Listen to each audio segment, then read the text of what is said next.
नमस्कार।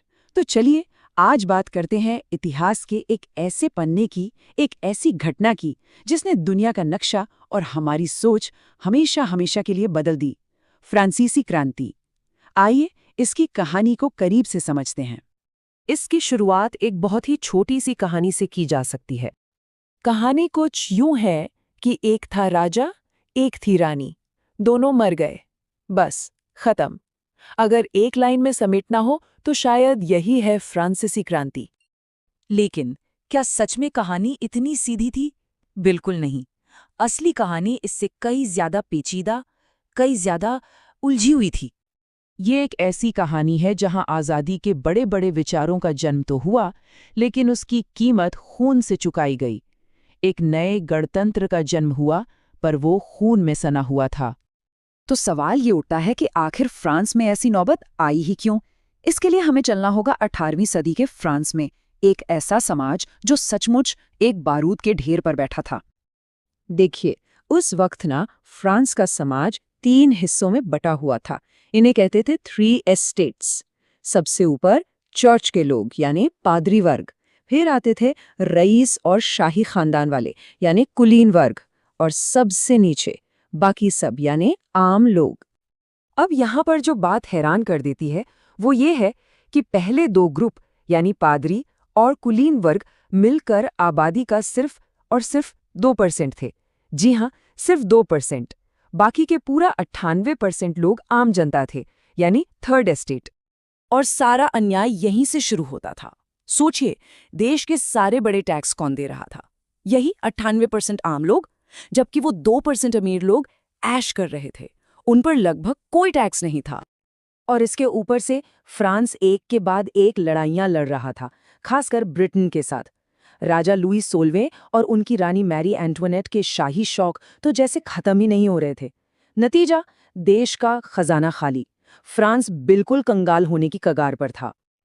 तो एक तरफ ये आर्थिक और सामाजिक तनाव था, और दूसरी तरफ यूरोप में एक नई सोच की आंधी चल रही थी, एक नई जागरूकता, जिसे कहते हैं age of enlightenment. John Locke जैसे विचारकों ने एक बिल्कुल क्रांतिकारी आइडिया सामने रखा। उन्होंने कहा कि भाई, राजा को राज करने का हक भगवान से नहीं मिलता, बल्कि लोगों से मिलना चाहिए, उनकी मर्जी से।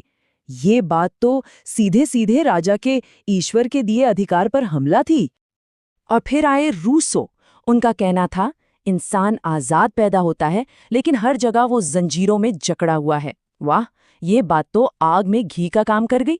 ये सोच के हर इंसान आजाद है, ये दबे कुचले थर्ड एस्टेट के लोगों के दिलों में घर कर गई।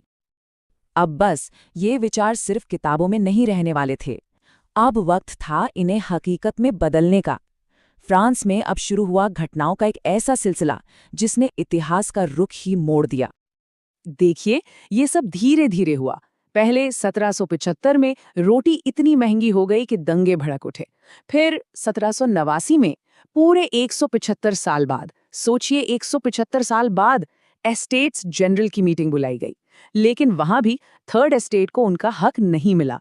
तो उन्होंने क्या किया? वो पास के एक टेनिस कोर्ट में गए और कसम खाई कि वो अपना अलग संविधान बनाएंगे। और फिर आई वो तारीख, 14 जुलाई 1789। गुस्से से भरी भीड़ ने बैस्टील के किले पर हमला बोल दिया, जो उस वक्त राजा के जुल्म का प्रतीक था।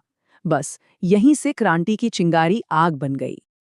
और पता है एक मजेदार बात, इसी नेशनल असेंबली से लेफ्ट विंग और राइट विंग जैसे पॉलिटिकल शब्द निकले।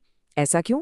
क्योंकि जो लोग बदलाव चाहते थे, क्रांति के समर्थक, वो हॉल में लेफ्ट साइड यानी बाईं तरफ बैठते थे, और जो राजा के सपोर्टर थे वो राइट साइड। और देखिए, आज तक हम इन्हीं शब्दों का इस्तेमाल करते हैं। इस पूरी क्रांति में औरतों का रोल भी कमाल का था। अक्टूबर 1789 में हजारों की संख्या में भूखी, गुस्साई औरतें पेरिस से सीधा वर्साई के महल तक मार्च करते हुए पहुंच गई। उन्होंने राजा को मजबूर कर दिया कि वो उनकी मांगे माने और पेरिस लौट कर आएं। तो राजा झुक गया, लोगों की जीत हुई, सब ठीक हो गया, राइट? एक हैप्पी एंडिंग होनी चाहिए थी, है ना? लेकिन यहाँ कहानी एक बहुत ही भयानक मोड़ लेती है। एक हैप्पीली एवर आफ्टर की उम्मीद थी, लेकिन सच्चाई इसके बिल्कुल उलट थी, और कहीं ज्यादा डरावनी। क्रांति के बाद आजादी नहीं आई, बल्कि देश में अफरा तफरी मच गई। रॉबस्पियरे जैसे नेताओं ने आतंक का शासन शुरू कर दिया। इस दौरान सिर्फ शक के आधार पर हजारों लोगों को गिलोटिन से सरेआम मार दिया गया। एक खून खराबे का दौर था ये। और इस सबका अंत पता है कैसे हुआ? विडंबना देखिए।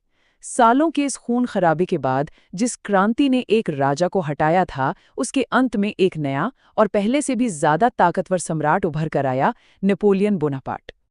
तो क्या इसका मतलब ये हुआ कि पूरी क्रांति बेकार गई, एक फेलियर थी? पहली नजर में शायद ऐसा ही लगे, लेकिन नहीं। भले ही क्रांति का अंत अच्छा न हुआ हो, लेकिन इससे जो विचार निकले उनका असर इतना गहरा था कि उन्होंने पूरी दुनिया को हमेशा के लिए बदल कर रख दिया। आज हम जिन चीज़ों की बात करते हैं, रिपब्लिक यानी गणराज्य का आइडिया, डेमोक्रेसी यानी लोकतंत्र, सेक्युलरिज्म यानी धर्मनिरपेक्षता, और वो मशहूर नारा लिबर्टी, इक्वालिटी, फ्रेटर्निटी यानी स्वतंत्रता, समानता और बंधुत्व, ये सब विचार इसी क्रांति की देन हैं। इन्हीं आइडियाज़ ने दुनिया भर के संविधानों को प्रेरणा दी, हमारे भारत के संविधान को भी। तो आखिर में सवाल यही रह जाता है कि कैसे 200 साल से भी पहले हुई एक इतनी खूनी और उथल-पुथल भरी क्रांति से निकले विचार आज भी हमारी मॉडर्न दुनिया की बुनियाद हैं। ये एक ऐसी बात है जिस पर सोचना जरूरी है।